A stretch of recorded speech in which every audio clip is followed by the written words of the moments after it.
naka-mute. Medyo may technical problem dito sa kinaroroonan ko po. Inaayos lang po namin guys ha. Medyo konting pasensya po. Yan.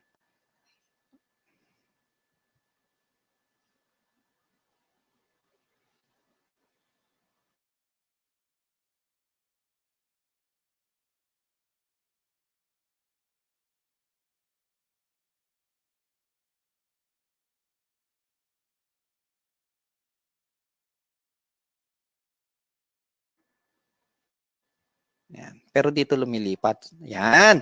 Okay, start po tayo. Yan. So, importance of training. Yan. Gaano ba ka-importante ang training para sa atin? Okay, training is the backbone in building your network. Yun. Yan, nakikita nyo po ba yung slide ko? Ayun, medyo nadidelay lang po ha. Nakikita ko kasi sa sa monitor ko medyo nadidelay yan. Importance ng training, gaano ka-importante ang training? Training is the backbone in building your network. Ibig sabihin, gaano ba ka-importante yung backbone? So, ilalagay ko muna kayo doon sa position na gaano ka-importante ang backbone ng isang tao. Alam niyo naman yung backbone, di ba? Okay, kung parang lumalabas, parang spinal cord ba yan? Parang ganon. Okay, naalala ko po kasi yung father namin. Okay, nung siya po ay nagkaroon ng sakit, naalala ko kasi ako po yung kadalasan po nakasama niya sa hospital.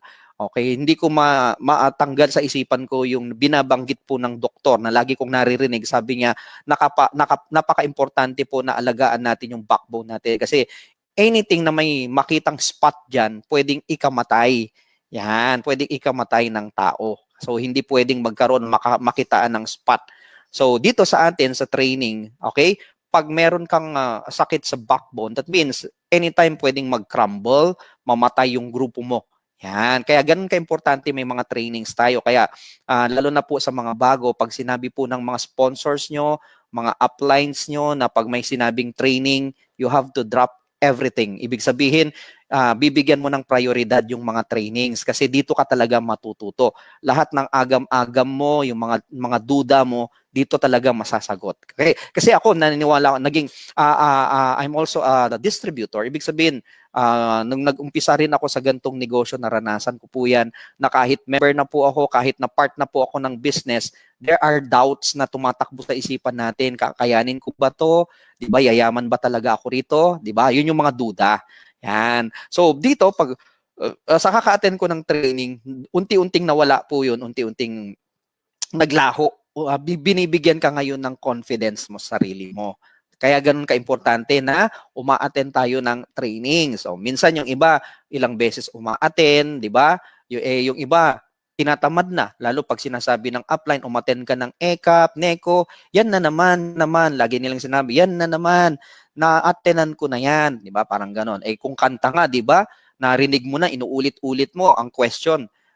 Pag inuulit-ulit mo ba yung kanta, pinapakinggan mo, nagbabago ba buhay mo, yumayaman ka. Samantalang ito, ikakabago ng buhay mo, ikakayaman mo. Bakit ayaw mong ulit-ulitin pakinggan? Yan. Ako nga, di ba? Kung bagay, ilang taon ko na ginagawa to, di dapat ako na yung nagsawa. O yung iba nga, hindi pa nakapakinig ng 5 times ng gantong tawag dito, topic, nagsasawa na. Ako, ilang taon ko nang ginagawa. Yan, hindi pa rin ako nagsasawa. Kasi sa akin, sabi nga, learning is a non-stop process. Ibig sabihin, araw-araw meron tayong bagong natututunan. Yan. Ako nga, as a speaker, habang nagsasalita ako, minsan may mga bagong ideas, may bagong pumapasok na ideas na pag na-touch ko yung isang topic, may bagong pumapasok na ideas na ngayon ko lang na naisip na, oo nga pala, no, ganyan, ganon. Yan. So, ganun ka-importante nakakapakinig ng mga trainings katulad nito. Okay? Next. Training helps you build your self-confidence. Yan. Di ba, ang isang mahirap sa paggawa ng negosyo natin, minsan, ang hirap kumausap ng mga prospect natin, lalo na pag yung mga prospect mo hindi mo kakilala, as in stranger, yung tinatawag, totally stranger sila. Yan. Kasi dito sa business na to, mostly na mai-encounter mo talaga na sasali sa'yo, mga strangers Minsan kung sino pa yung mga kakilala mo, kaibigan mo, kasama mo sa bahay, kasama mo sa trabaho, sila pa yung hindi naniniwala sa'yo. So, karamihan, katulad ko, if you will ask me, karamihan ng mga direct downlines o yung mga na-recruit ko mismo, karamihan doon sa naniwala, hindi ko kakilala. 'Di ba? Mga strangers lang, nakilala ko sa convenience store, nakilala ko sa mall, nakilala ko sa airport, pero yung mga matagal mo nang kakilala, kababata mo pa, pag shineran mo ng gantong business, sila yung unang magdududa sa'yo. Yan. Ngayon, ang magiging problema mo doon, syempre, bababa yung moral mo. Para mabigyan ka ng self-confidence, i-build mo ngayon yung self-confidence mo. Paano mo nabibuild yun? Because of the trainings. Yan yung mga napapakinggan nyo sa amin. Lalo itong sinasabi ko, because itong sinasabi ko ngayon, napaka-importante, kasi ito po yung na-experience ko while doing the business. Kasi nag-start ako sa business na to, sa mga hindi po nakakaalam, 1997 po. Yan, nung nag-start po ako sa business na to, sa network marketing. So, ibig sabihin, ang dami kong na-experience okay, sa journey ko sa network marketing. Yun po yung sinishare ko ngayon. Yan. Mahalaga po yun kasi sabi nila, the best is, yung ano daw, yung experience mo ang the best teacher. Yan. Okay? Next. Yan, katulad nitong picture, if you could take a look at the picture, yung nasa left side po, yan, left side picture kasi dalawa yan. Yung sa kanan, no, walang kwenta yan. Okay? Si Hawk, yung confidence ni Hawk. Anyway, yung sa left picture po, nakikita niyo sa foundation. Ibig sabihin, yung foundation, pag makikita mo sa building, if you've seen paano sila mag-build ng building, ng bahay, na normally tumatagal sila sa foundation, di ba? They make it sure na katulad nitong yung head office natin. Sa head office natin doon sa likod niyan, yung may tinatawag na Go Hotel, dati yan, ano kasi yan, parking space po yan. Ibig sabihin bakanting lote. So, napanood ko po kung paano nila gawin yung building na yan from yung paghukay nila until pagpatayo ng mga poste. So habang pinapanood ko, ina-analyze ko. Sabi ko, ba't ang tagal nitong pagtayo ng mga poste niya, yung paghukay niya? Kasi yung soil, pinag-aaralan din nila. Pag humukay sila, pinag-aaralan nila yung soil kung gaano katatag tong soil. Kung halimbawa, nagpatayo ba ako ng 50 palapag na building dito, can it withstand? Kaya ba niyang buhatin yung ganun kataas na building. Yan. So doon tumagal and then until such time nung naglalagay na po sila ng poste, ang tagal po talaga yun. So anong point doon? Okay, kasi yun yung foundation ng building. Doon nakasalalay ang tatag, ang tibay ng building. Halimbawa, 'di ba, tinetest pa nga nila yan yung ano yung halo, yung mixing ng cement noon. Kasi para if ever man nagkaroon ng earthquake, 'di ba? Alam ng mga gumawa, mga engineers kung hanggang saan yung tatag nitong building na to. Okay, kung i-shake mo man, kahit i-shake mo siya, kaya pa ring tumayo ng building. Same thing with our network. Yan. Sa network natin, daraan at daraan ka sa pagsubok. Kumbaga sa family, di ba?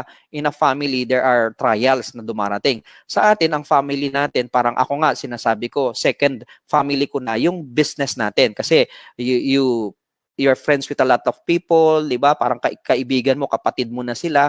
So dito, daraan din kayo sa mga problema, relationship problem, from upline to downline to crossline. Magkakaroon yan ng shaking. Yun nga lang, nakadepende yan, paano kayo i-brought up as a group, yung foundation nyo. Ganon kahalaga yung training kasi yun yung magpapatatag sa bawat isa sa atin na kahit anong pagsubok doon sa grupo o sa'yo bilang individual, di ba? Marami kang mararanasan na rejection, frustration, di ba? Mararanasan mo yan all throughout. Walang exempted dito. Yun nga lang, because of your training, yun yung magpapatatag sa'yo. Kaya mo na overcome yung mga rejection, frustration, discouragement. Yan. Ako na-discourage din ako, na-frustrate din ako habang nag-uumpisa ako sa business. But then because I attend a lot of trainings, na-overcome ko yun. That's how important training is. Yan. So hopefully na iintindihin nyo po yung sinasabi ko. Yan, katulad ng mga nababasa ko, nakikita ko na nagta-thumbs up, probably naiintindihan nila yung sinasabi ko. Next, importance of training. Training enables you to develop good learning attitude. Ibig sabihin, talagang matututo ka at marunong kang makinig. Okay? Next, yan, attitude. Yan, pag-usapan natin. Ito napaka-importante ito kasi lagi naming sinasabi, ang success mo actually, 85% of that comes from your attitude and 15% lang noon ang galing sa skills. Okay? Yan, papaliwanag ko rito. Sabi, attitude is more important than skills and attitude is more important than education. Parang ganito. Attitude is more important than skills. Paano nasabi yon? Parang ganito. Gaano ka man kagaling mag-present ng product, mag-present ng platform o ng marketing plan natin, kung hindi naman magandang attitude mo as a leader, probably hindi ka magtatagal. Or pwede pang mangyari dahil hindi maganda yung yung tawag dito, o marunong kang mag-present, napakagaling mong mag-present ng mga produkto, ng mga marketing plan, pero tamad ka naman. That means hindi ka humahataw, yan, mas mahaba yung tulog mo kaysa hataw mo. That's a problem. 'Di ba? Ano pa? Attitude is more important than education. Yan, parang ganito. Sa mga hindi po nakakaalam ng kwento ko, mga kaibigan, nung pumasok ako sa gantong businessan, sa industriya ng network marketing, dati po akong nagtatrabaho sa Nestle Philippines as a janitor. Hindi po kasi po ako nakarating ng college. Okay? Hindi po ako nakapag-college, hanggang high school high school lang po tinapos ko. Pero hindi ko po 'yun ginawang dahilan para hindi ako maging successful. Yan. So ibig sabihin ganito, sabi ko mas importante ang attitude, kasi minsan na yung ibang tao mataas nga ang pinag-aralan, hindi naman marunong makinig kasi iniisip nila mas mataas yung pinag-aralan nila.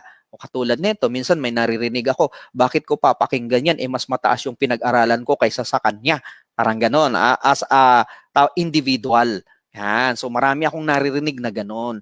Sabi ko, kung doon kasi yung basihan natin sa education, dapat yung mga talaga mga mataas ang pinag-aralan, maganda ang buhay nila. Pero not necessarily general yun. Lahat to, ha? Baka sabihin nyo, general, hindi. Binabalanse lang po natin. Kasi meron din dito mataas ang mga pinag-aralan dito sa empowered consumerism, naging successful.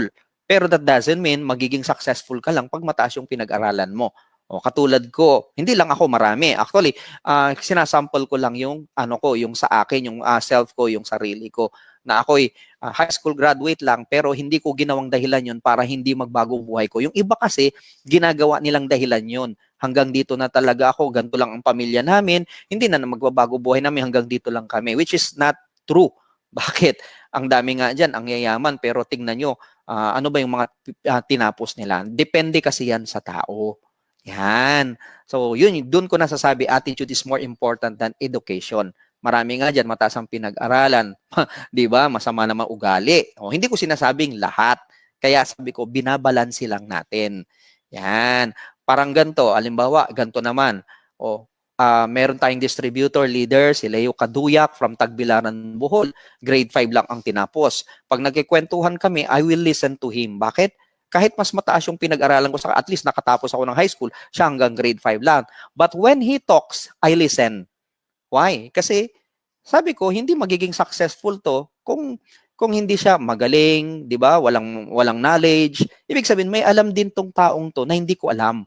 What if pakinggan ko siya, baka yung ibang alam niya, hindi ko rin alam. So kung aalamin ko 'yon, mas lalong madadagdagan yung knowledge ko, mas aangat pa, tama? Marami kasi sa atin ng feeling ng iba, pag mataas ang pinag-aralan, pag nakapagtapos, akala nila sila na yung magaling, akala nila sila lang yung karapatang maging successful. Hindi ko gine-generalize, sabi ko, binabalansi natin. Minsan kasi ang nagiging hindrance sa pagiging successful natin, yung sobrang taas ng pride natin. Yan. Kaya, ang tip ko sa inyo, okay, lunukin nyo yung pride nyo. Huwag nyo lang ngunguyain dahil bubula bibig nyo, sabon po yan, ha? Yan, ganun po ka-importante yan. Next, avoid acne attitude. Ano ba yung avoid acne attitude? Yan, katulad yan. O, yung alam ko na yan, alam ko na yan. O, tingnan mo itsura ng mga nagsasabi, alam ko na yan, alam ko na yan. Di ba? Ako pag sinabing alam ko na yan, pwede kong sabihin na that's the start of your downfall. Kasi pag sinabing alam mo na yan, hindi ka na makikinig, hindi ka na tawag dito, hindi ka na open sa mga bagong ideas. Parang baso, 'di ba? Ang baso, pag may lamang tubig, paano mo sasalinan ng tubig kung puno na siya, 'di ba? Parang ganoon, ang gagawin mo, ditanggalin mo yung laman para masalinan ulit siya. Same thing with us. Akala natin punong-puno na tayo ng knowledge.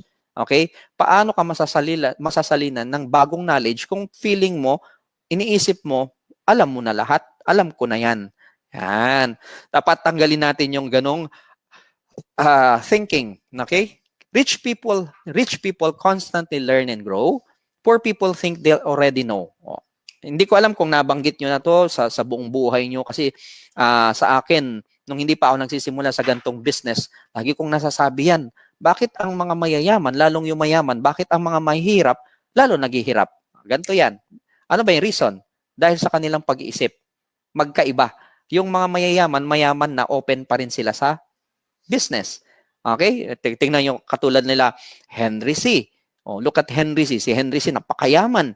Bakit? Oh, isipin mo, ang yaman-yaman na, may mall ka na, di ba? May mall ka na, pinasok mo pa yung banking. O ngayon, nag-mushroom naman yung mga tinatawag na condominium dito. Ano, mapansin nyo rito lang sa Manila, dito lang sa EDSA, imagine this, from endpoint to endpoint, pakakita mo kung ilang SMDC pinapatayo.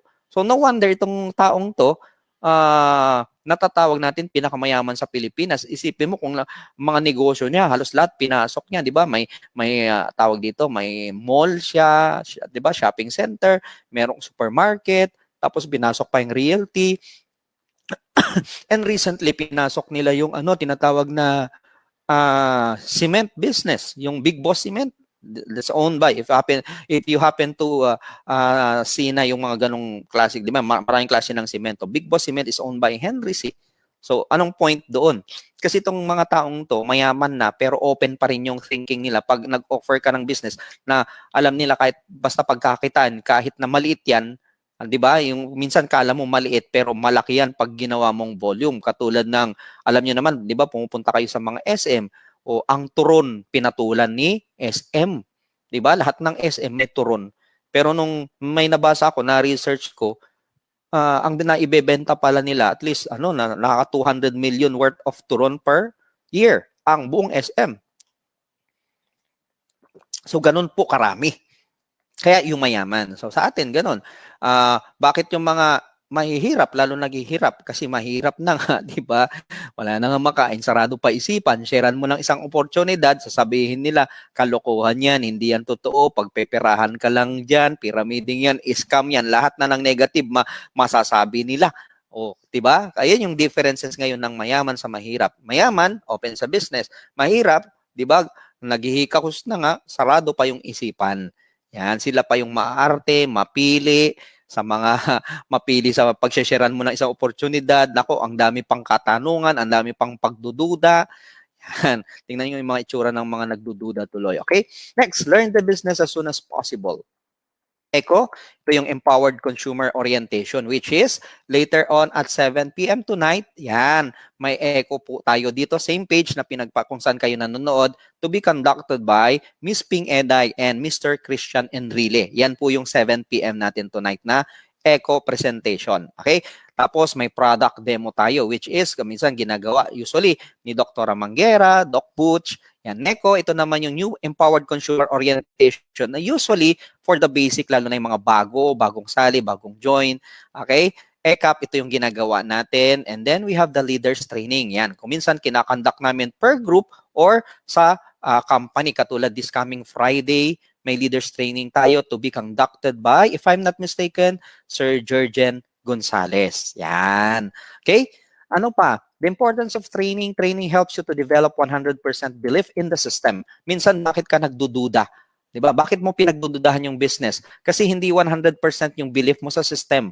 Kung talagang effective to, talagang it will be effective sa'yo, o magagawa mo ba ng tama? Kung minsan pinagdududahan mo, kasi nga, hindi ka umaattend ng training na hindi mo alam, minsan yung system na yon effective, pero ang tingin mo lang hindi. Yan. So, ibig sabihin, hindi 100% yung belief mo sa system natin. Okay? Ano pa? Kung mapapansin nyo yung, can I call this a video? Kasi hindi naman siya still. Di ba? Gumagalaw siya. Okay? Dito sa pinapakita ko po, makikita nyo itong lalaking ito. Hanggang matapos po ako, hindi niya mapuputol yung kahoy na yan. Okay? I mean, ano lang ha? Kuminsan kailangan natin i-sharpen yung saw natin. I-sharpen natin yung mind natin. Minsan kasi, may marami kang na-encounter ng mga negative na tao, okay? Sa sobrang negative nila o skeptic nila sa business natin, minsan nakakapurol ng utak natin yun. Yan. So, ibig sabihin, pag ikaw ay napupurol, di ba, medyo nadi-discourage, nahihina ka, anong gagawin mo? So, you have to attend training para manumbalik. Kumbaga nga, ang cellphone, kahit gaano kamahal yung cellphone mo, nalolobat din yan. Tama? O sabihin natin, iPhone X mo, diba? How much does it worth? Does it cost? Diba? Magkano ba yan? Nasa 70,000, 80,000? Oo, ang mahal-mahal. Pero, kailangan mo pa rin i-charge kasi nalolobat. Ganon din sa amin. Even as trainer, may trainers, dumarating yung time na nalulobat kami. So, we charge ourselves. Yan. So, ganun din sa inyo.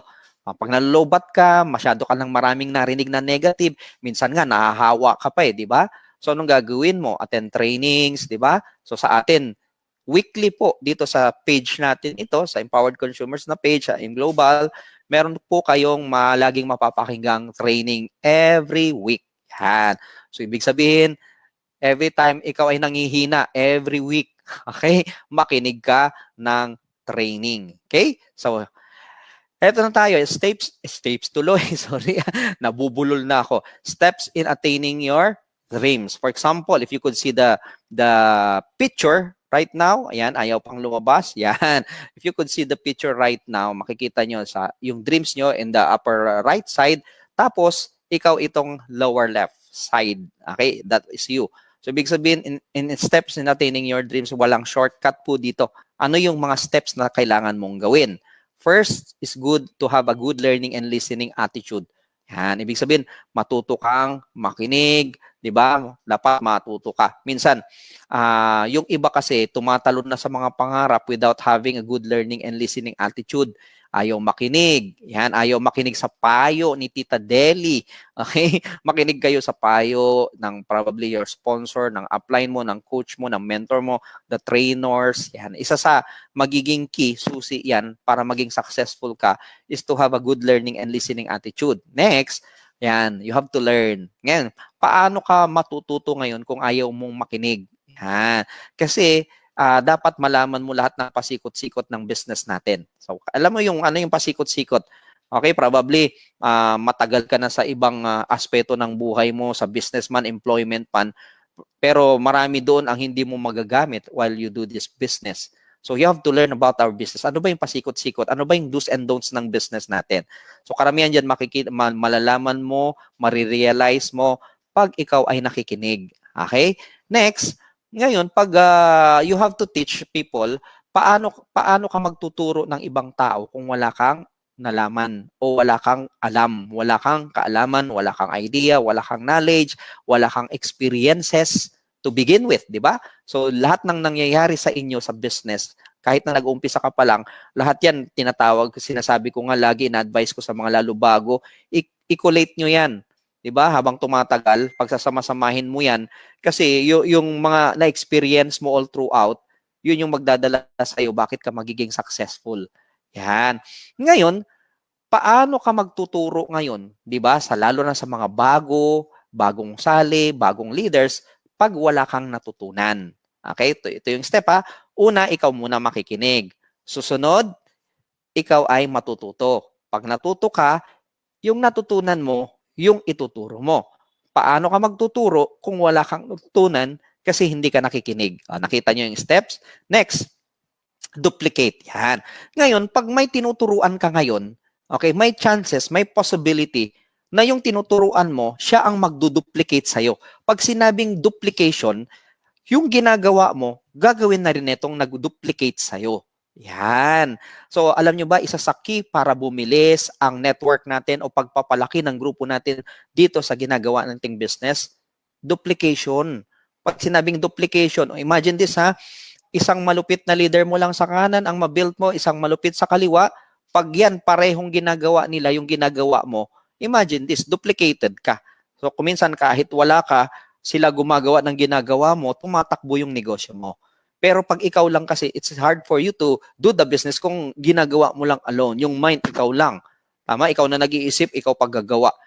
Pero pag minsan, ikaw yung leader, ikaw yung nag-iisip, papagawa mo dito sa mga leaders mo, mas mabilis yung paglago ng grupo mo. So the key here is duplication. Kailangan humanap ka agad ng isang tao under you from your right sales group at saka sa isa sa sales group. Pag na-duplicate mo yan, nagagawa nila yung ginagawa mo, kasing tibay mo yan, mahirap kang pataubin.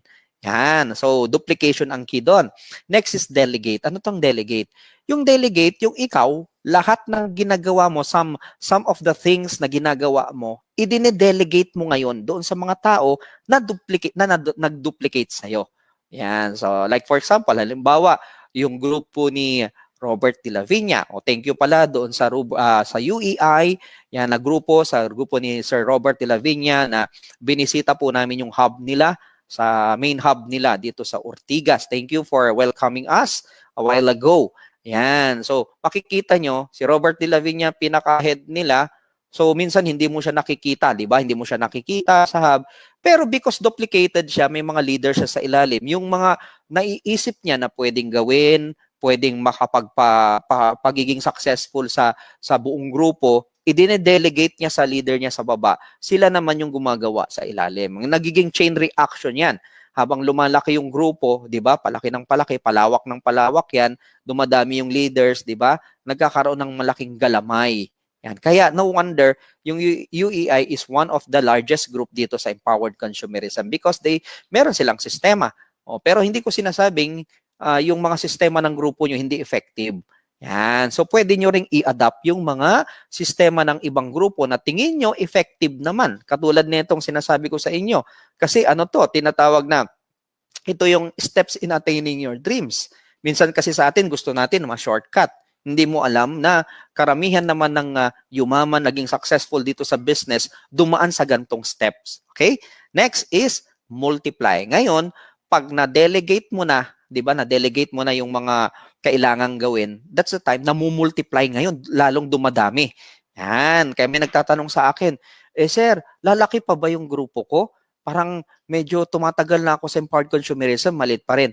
Probably may kailangan kang baguhin. At huwag kang mag-aalala, lalo sa mga bago. Okay, sabi nila, pandemic ngayon, parang malabo naman magpalaki ng grupo. Isus naman, pag nakita mo talaga, mas dumami pa nga yung kumikita ng malaki sa empowered consumerism. At huwag kang mag-alala na lalaki pa ang grupo ko. Hindi. Tandaan nyo po ito. Yung mga bading nga, walang matres, dumadami. Yan. So, ibig sabihin, dadami rin yung grupo mo.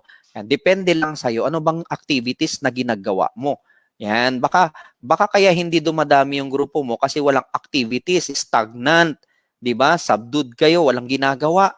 'Di ba? Walang kumbaga sa katawan natin, bakit ka nagkakasakit? Wala kang exercise, 'di ba? Lagi ka lang nakahiga, kain, tulog, walang exercise. So magiging tawag ito, magkakasakit ka. Same thing with our group. Pag walang activities, 'di ba? Wala kayong aktibidades sa grupo nyo, nagiging weak hanggang nadadamay lahat. Nadadamay lahat 'yan. Next, network. Pag na-multiply ka, that's the time you will have a big network. Katulad ng malalaking network dito na gaya ng binanggit ko, yung grupo nila, Robert De La Viña, UEI, yung JLIM Project, yan. Yung ano pa bang mga grupo dito napakalaki, yung IPNCI ng Cebu, na napakalaking grupo rin. Ang dami actually eh. Di ba? O yung buong, yung EC Global, yan, ng kanila Sir Mon Alburo, lumalaki. Different system, pero isang company tayo, different system nung grupo nila, pero lahat yun effective. Yan, baka sabihin mo, bakit dito, iba yung system, lahat naman yun effective. Yan, importante, kasi ganito yan. Minsan, magkakaiba yung journey ng bawat isa sa atin, pero iisa yung patutunguhan. Baka yung isa dito lang dumaan, yung isa dito lang dumaan, pero iisa lang yung finish line nila. Yan. Okay? Ano pa? Okay, income. So pag nagkaroon ka ng malaking grupo, that's the time you have the income na yun yung talagang inaasam-asam mo. Ngayon, pag meron ka ng income na inaasam-asam mo, diyan ngayon darating yung negosyo na yung pangarap na inaasam-asam mo. Kasi paano ka magkakaroon ng pangarap na inaasam-asam mo kung wala kang pambili? Kasi yung nangarap ka ng sasakyan, hindi pwedeng natulog ka pag gising mo may sasakyan na agad sa bahay nyo.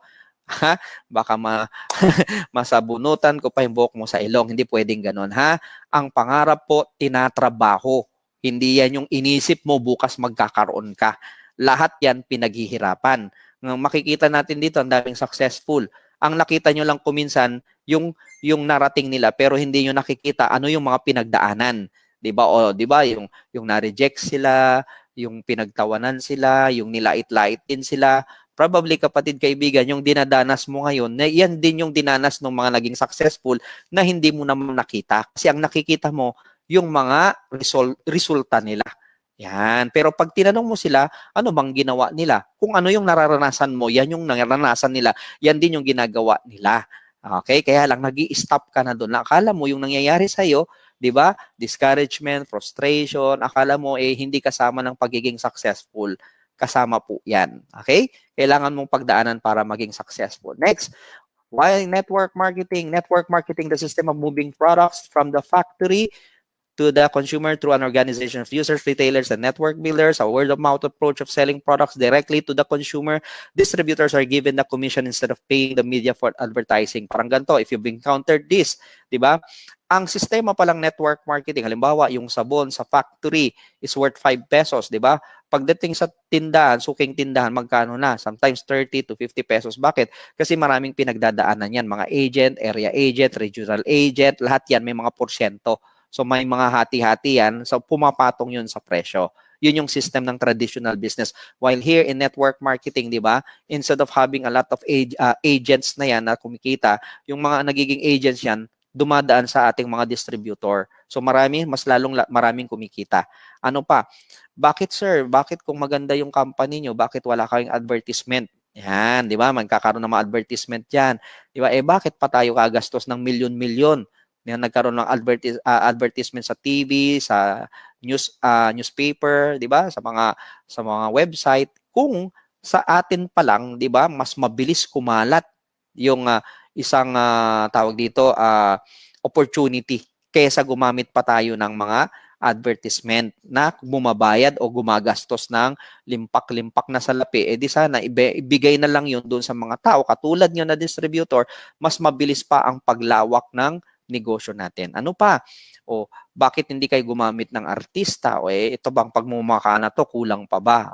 Okay? So ibig sabihin ganito, babayad ka pa ng mga milyon-milyon na artista sa dinabi-dami natin dito, 'di ba?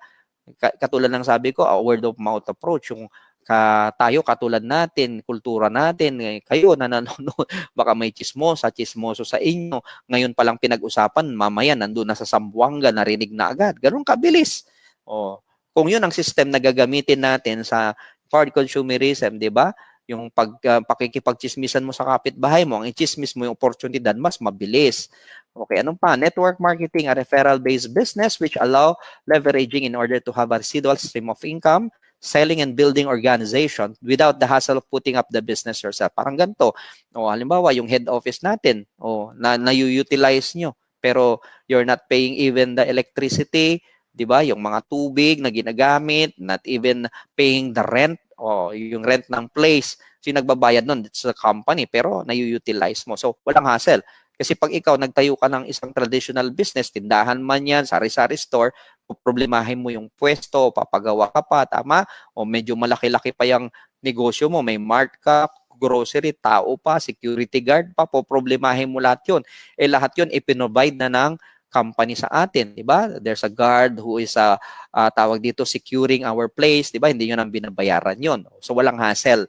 So katulad ng sabi ni Mami Junicia, di ba? Diri sa Palawan Express, why hustle? Di ba? O ganun din. Walang hustle sa atin. I would rather earn 1% of 100 people's efforts than 100% of my own effort. Anong ibig sabihin nito? Ibig sabihin ganito, kasi meron akong isang tao o tawag dito downline na naka 15 accounts under me, tapos pag titignan mo yung DTC niya, wala siyang tao, walang na-invite.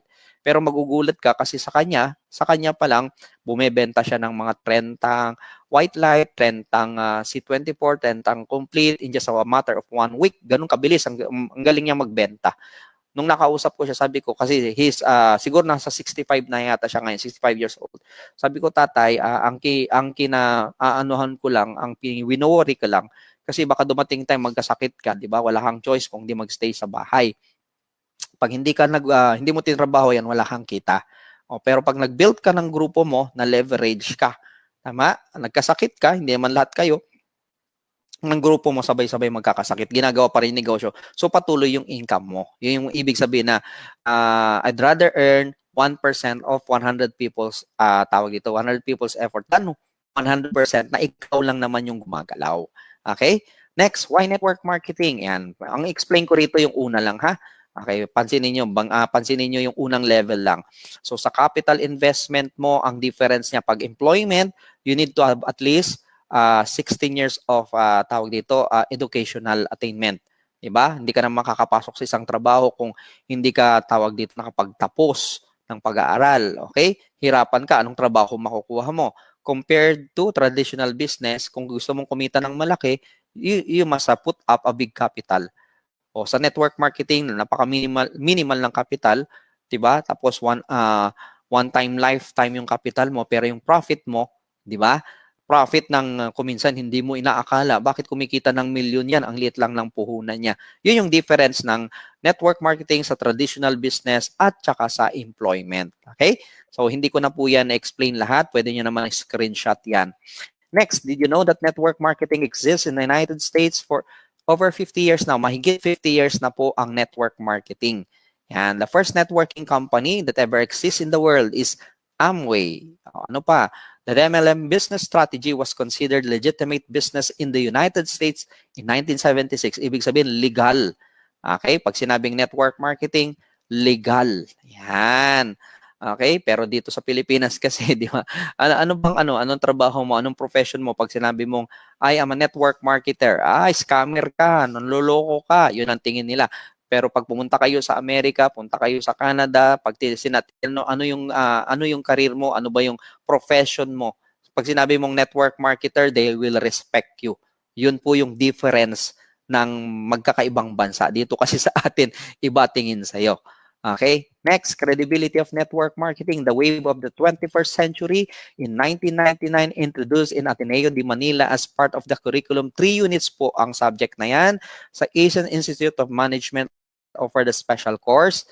University of Illinois and University of Houston teaches MLM. Ibig sabihin, kahit dito sa atin, kurso na po ang MLM. Okay? Next, sa module 2 po tayo. Wag lang pong tingnan yung itsura. Pangit po yun. What makes Alliance Motion Global the number 1 MLM company? Okay, number 1, first, you can apply the law of leverage. Yan, katulad ng sinabi ko sa inyo, di ba? Halimbawa, nandito ka sa Pinas, o mamaya gabi na matutulog ka. But then may tao ka sa ibang bansa, di ba? Na araw doon ginagawa yung business. That means even here natutulog ka, umaandar, tumatakbo pala yung negosyo mo, nale-leverage ka. So ibig sabihin kahit dito nagpapahinga ka sa sobrang laki ng grupo mo, ang dami mong tao doing the business, leverage ka. Okay, what else? You can be your own boss. Dito po, wala kayong boss. Sponsor mo, upline mo, di ba? Hindi mo sila boss. Nagkataon lang, sila yung nauna, sila yung naging, tawag dito, channel. Bakit mo nakilala ang empowered consumerism? Painom lang po. Ano pa? Portable business. Paano natin masasabing portable business? Kasi para sa akin, lalo na nung walang pandemya, we used to go out of town. Lahat kami mga training team, di ba? Every Friday, yan, minsan nasa kami, out of town na kami. Kaya para masasabi kong portable siya kasi ballpen at papel lang dala mo kahit sang lupalop ng Pilipinas, kahit sang lupalop ng mundo, dala mo yung negosyo mo. Bakit? Yun lang naman kailangan mo para mag-present, ballpen and paper. Not unlike pag mayroon kang sari-sari store, halimbawa, taga Cebu ka po, pamamasyal ka ng Manila, walang ibang magbabantay ng sari-sari store mo. Pwede mo bang itupi yun, ibulsa mo lang kasi bibisita ka mo ng Manila? Hindi. Hindi siya portable. Not unlike our business, di ba? Ballpen at papel, may pipresent mo na. Then, this is a family business na kabuong pamilya pwedeng gawin yung negosyo. Next, is it a helping business? Yes, ang dami nang natulungan dito from all walks of life. Diba? Professional man yan, hindi professional, walang tinapos, driver, ang dami. Nakakatulong. Okay, why empowered consumerism? Oh, look at this right now. Okay, so ang makikita nyo dito is awards, citations ng mga company. So itong mga makikita nyo is part lang ng mga award citations na kuha ng company because pag isi-show ko, ipapakita ko po lahat, hindi na po kasya sa isang page. For tawag dito, taon-taon kasi nakakatanggap ng award ng ang company. Hindi lang po yan locally but international award giving bodies po yung nagbibigay diyan. Ano pa? Empowered Consumerism 5th year anniversary at Marikina Sports Arena 2011 po yan. 33,000 distributors attended this event. Ito yung ika-5th year pa lang po ng Empowered Consumerism. And then ika-6th year naman, SM MOA Arena, we are the first MLM company that held our event in SM MOA, which filled the area. Okay? Napuno po yan hanggang sa bleacher section. Punong-puno po yan. Yan, mapapansin nyo naman, pinakita namin dito yung buong Coliseum. Punong-puno po yan. And then we have the board of directors. This is the three gentlemen who who founded the Empowered Consumerism. Our Chief Executive Officer, our visionary president, is in the middle, Dr. Eduardo Cabantog, and our late Chief Finance Officer, the late Engineer Francis Miguel, and we have our Chief Marketing Officer, we have Sir John Aspirin. And then we have the two Vice Presidents, Engineer Georgian Gonzalez, our Vice President for Business Development, and Sir Arnel Limpin, our Vice President for for Training and Network Development. And here are my co-training specialists. Yan, Doc Boots, Sir Coach John, Adrian Del Rosario, Jason Laino, Miko Imson, Ian Barcenas, Christian Enrile, Perry Tapales, Dr. Manguera, Elmo Bayer, and we have Miss Ping Eday. And then Speakers Bureau, I'm sorry for this kasi medyo tinanggal ko po yung picture a while ago lang kasi may napansin po ako dong tawag dito, member na wala na po sa atin. Yan. So, ito yung Speakers Bureau. And we have our products, tawag dito, mga world-class products. Yan. Hindi ko na babanggitin isa-isa dyan. Napapakinggan nyo naman yan every Monday kay Dr. Manguera. And we have also kay Doc Butch every Friday. Yan, yung mga produkto. Ito rin po yung mga naging dahilan bakit maraming tawag dito, nagkakamali po sa tunay na edad ko. Yan. Yung iba kasi tingin nila sa akin 30. Yan. Okay? Pero actually, I'm turning 48 years old this year, this coming June. Yan. Pero I don't look like 48. Yeah. Anong sikreto mo, sir? Products. Yan. Diba? Yung iba kasi walang belief sa products nila. But then ako, araw-araw talaga, ayan, religiously uminom po ako ng products natin. Lalo na po yung C24/7 dahil may pandemya tayong kinakaharap. You have to boost your immune system. Okay, ano pa? What makes Empowered Consumerism the #1 MLM company? Stability, product movement. Yan, yung tawag dito, yung reorders natin, di ba? Nagiging stable ang company. Kasi sabi nila, yung Empowered Consumerism baka magsara. How can we close kung alam natin na lahat ng produkto natin talagang essential, bukod sa essential, gamit ng tao, gustong gamitin, paborito ng tao, name it. Okay? Mapakape, supplement natin, beauty products. A lot of people is utilizing our products. Okay, ano pa? Reorders. Yan, yung product movement natin nanggagaling sa mga reorders, sa gift certificates, sa implementation ng new product policy. Just yesterday, may nagtanong sa akin. Sabi, sir, yung ano ba yung ng new product policy? Every time may bagong produkto na ilalabas ang company, okay, kailangan bumili ka ng tinatawag naming new product policy package. Yan. So, yan po yung reason bakit nagiging stable ang company natin. And then, we have the safety net. Yan. Yung safety net natin, so we have the maximum of 20 pairs per cycle in a day. And then, stable company heads. Yan. Pag sinabing stable company heads, sarili mismong company, may account po yan. And then, we have the leaders with integrity. Yung hindi sila na-offeran, hindi nabibili, hindi na nadadaan sa under the table para something like that. Yan. Next, system natin, management has over 100 years of combined experience in the MLM industry. Ibig sabihin, pag pinagsama-sama mo from BOD to the Vice President to the training team, yung experiences namin lahat sa network marketing is more than 100 years. Okay? Pag pinagsama-sama mo. Next, BODs do business presentations here in the Philippines and other countries. Ibig sabihin, mismong may-ari, okay, nagpipresent. You could actually hear them talk. Yan. Ano pa? Expansion has over 100 business center offices nationwide. Ito po yung sinasabi naming mga centers o mga BCOs nationwide. Mahigit 100 po yan from Luzon, Visayas, and Mindanao, and a number abroad. And then, we have, I think, at 10 or 12 branches existing right now in the Philippines. Okay? Pagpunta tayo ng Mindanao, nandyan po ang Zamboanga. We have the Davao and the Jensan. And then, the newly open Cagayan de Oro branch. Ibig sabihin, sa Mindanao pa lang may 4 tayong branches. Sa Visayas, we have 2 branches. We have the Cebu and the Iloilo.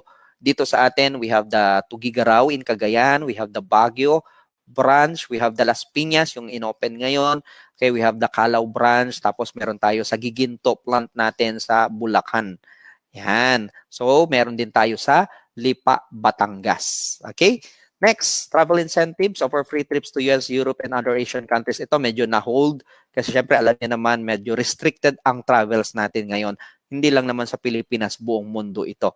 Scholarship program, it's tie-up schools offer 25% to 100% discount on tuition fees alone. Okay, so maraming naka-tie up po na schools dito. Then we have the payout system, monthly, weekly, and daily. As I know, empowered consumerism lang po yung stable company na nag-pay out ng daily as of now. Okay? So, that would be it, yung presentation natin. Gaano ba kaimportante ang tawag dito ECAP? Okay, pinakita ko po yung buod ano ba itong company. Okay, as you could see, yung company natin from the products, okay, from the products to tawag dito to the platform. Okay, gaano ba kaganda yung company natin? Okay? So ito, I would suggest lalo na yung mga bago, okay? For you to have a strong tawag dito, strong group, 'di ba? Para mapatatag mo yung grupo mo lalo sa panahon natin ngayon, 'di ba? Kailangan silang bigyan ng mga trainings, 'di ba? Palalahanan ano ba yung mga ano ba yung difference ng network marketing lalo na ang empowered consumerism when it compares to unemployment. Kasi ako galing po ako sa employment. So gaano ba kaganda na malaman natin ang direction natin. So ito po, ayan may nagsasabi naka-duty siya habang nakikinig siya. Okay? Gaano ba kaganda ang empowered consumerism compared doon sa mga ginagawa ng iba? Okay? So nakita nyo naman kung gaano kaganda po yung mga produkto ng empowered consumerism. Plus, binanggit ko rin po kung gaano kaganda ang platform natin. Okay, kita nyo naman, world-class products. Tapos, we have the world-class na platform which is pilit na ini-imitate o ginagaya ng mga iba. Yan, oh. Thank you for that. Sabi niya na-refresh. Okay, refresh daw siya sa training. Yan. Yun yung importance doon. Minsan kailangan nating mag-refresh. Tama yung sinabi ni ma'am na nagbanggit doon, di ba? Na kuminsan, sabi ko nga sa inyo, minsan dumarating tayo sa point na nalulobat tayo, baka na-frustrate ka na, nadi-discourage ka na in doing the business, nawalan ka na ng gana. Okay? Yun po ang importance ng training. Parang ito yung charger nyo. You need to charge your cellphone para manumbalik yung energy mo. Yan, lalo na pag marami ka ng mga nai-encounter na, tawag dito, nai-encounter na mga negative or skeptics na mga tao, probably kaibigan mo yan, okay, kaibigan mo yan, or kasamahan mo sa work, kapitbahay mo, o yung iba pa, tawag dito, kamag-anak mo. Okay? Ayan. Bakit po wala tayo sa Sir Christian? Saan natabanggit ko? Wala tayo sa full screen. Yan. Okay? So, hopefully nakatulong po sa karamihan sa atin yung tawag dito, yung presentation ko po. Yan, nagugulat yung iba sabi lang, sir, bakit bilis yung Ganun po talaga, mabilis lang lapat talaga yon. So, tumatagal lang po yan mostly doon sa mga invitation, motivation, inspiration ng mga speaker. So, hopefully na tawag dito, yan. Binabasa ko po yung ibang Okay, kaya tumitingin ako minsan sideways kasi nasa side po yung monitor ko. Yan, watching from duty, sabi ni Ferdinand Buenaventura. Okay, watching from JY Mall, Lahog, while working. Ayan, nasa Cebu siguro siya sa Lahog. Big thanks po, dami learnings. Kahit po trabaho, basta isip, papakinggan. Ayan, that's good. Salma Tabukar, watching from Jeddah. Hi, good morning po, watching from Quezon City. Uy, ang BCO natin ng tawag dito, saan ba to? Sa BCO, sino ba to? Hindi ko makita yung pangalan. Yan, BCO natin sa Cantilan in Surigao del Sur. Si Sir Ariel Cuarteron is listening right now with us. Yan, BCO Cantilan. Yun. Hi, Sir Ariel. Yan. Jinky Gipolio, watching from Hong Kong. Yan, Vener Senya, watching from Marinduque, watching from Malbar. Jovi Ingig watching from Singapore. Thanks a lot daw. Hopefully magamit nyo po ha. Kung ano po yung mga napulot nyo this day sa mga tawag dito sa presentation, sa mga hopefully magamit nyo po as you go along doing the business. Okay? So ulitin ko po, tawag dito, ang importance po ng pag-attend po ng trainings is for you to have energy, tawag dito, ma-refresh kayo, di ba? Ma-recharge kayo, lalo na ngayon, ang dami nyo pong nasasagap ng mga negative thinker o mga skeptical na tao na hanggang ngayon hindi nila makita kung ano po yung ganda ng business na ginagawa natin. Hindi nila makita yung tawag dito, yung yung pwedeng makatulong sa kanila. Minsan pinagtatawanan tayo na hindi nila alam yung pinagtatawanan nila, yun pala yung higit na makakatulong sa kanila para magbago rin ang mga buhay nila. Yan. So yun, minsan hindi nila naiintindihan yun. Kaya mga kapatid, mga kaibigan, minsan kailangan intindihin nyo sila kasi tayo yung nakakaintindi. Gaya ng mga nabanggit ko sa ibang trainings ko po, mga kaibigan, ganito yan. Ang agila kasi, di ba, meron daw siyang 8 times sharper na vision compared sa human eye. So 8 beses pala yung layo ng nakikita ng agila kaysa sa mata ng tao. That means pag pinagtatawanan ka, kasi hindi nila makita yung nakikita mo. 'Di ba? Yung pag sinabi mo dito yayaman ka, magbabago buhay mo, 'di ba? Out from scratch, galing ka sa medyo hindi naman kagandahang buhay, hindi ka nakapagtapos ng pag-aaral, pero pag kinikwento natin na hindi naman yun pwedeng maging dahilan para hindi magbago buhay mo, hindi nila maintindihan yun, simply because hindi nga nila makita, because agila tayo. Yan, mas malawak yung paningin natin, mas mahigit na mas malayo. Kaya pag pinagtawanan ka na nila ngayon, mas lalo kang matuwa kasi nagpapatunay na isa kang agila. Nakikita mo na ngayon yung future mo. Gaano kalaking bahay, gaano kagarang sasakyan, magkano yung monthly income na tatanggapin mo sa empowered consumerism, tawag dito, 3 months from now, 5 months from now, 6 months from now, 1 year from now. Di ba? Pag ikinikwento mo yun, na alam mo kasi aabot na ganun yung kalagayan mo, estado mo, hindi nila maintindihan yon. Kasi nga, it shows na agila ka, sila probably itik lang. Yan, wala silang ginawa kundi ikik, ganun lang. So, itik sila. Okay? Yan, Marie Chris Katibayan, thank you, Coach Bong, learning from recharge ulit ako. Today, always keep safe po. Keep safe din po kayong lahat. So, Elizar Marcelo, IB Borata, hi, good morning po, watching from Quezon City. Yun, magkakalapit lang po tayo actually. Okay, o yan, sabi ni Michelle Uzon, never give up, watching from Valenzuela City. Yun, okay, habang binabasa ko yung, dami na pala rito. Mahaba. Yes, sobrang ganda, sabi. Nene Castillo, thanks for additional learning sa aming mga aimers. Welcome po. Diosdado, Bayaborda, keep safe po. Thank you, sir. Opo, sir, maraming nanlalait minsan sa mister ko po. Hindi nila tinutulungan yung family ko na may smile stroke na nga yung kasama ko sa bahay, nilalait pa. Oy, our BCO from Ordaneta, Pangasinan, Sir Charlie Espilita is also watching with us today. Good morning, watching from Makati City, si Benya Kasumisyon. Buti na lang, hindi konsumisyon. Okay, Rizel Sinda Barot. Thank you po sa learning, Sir Bong. Okay, welcome. So wag lang kayong magsasawa na makinig sa mga trainings, not only to me, pero lahat po ng training specialists, including our Vice President, Sir Arnel, and Sir Jurgen Gonzalez. Myra Besas, thank you po, Sir Bong, another learning. Anima pa, sabi niya, never give up. Sabi ni Lilian Nino, that's right. Diosdado Bayaborda, positive lang po and push. Okay? Mary Kim po, naka-inspire talaga. Grabe po, sarap hatawin talaga ang easy. Okay, Aligane Maricel, good noon po, watching from Kuwait.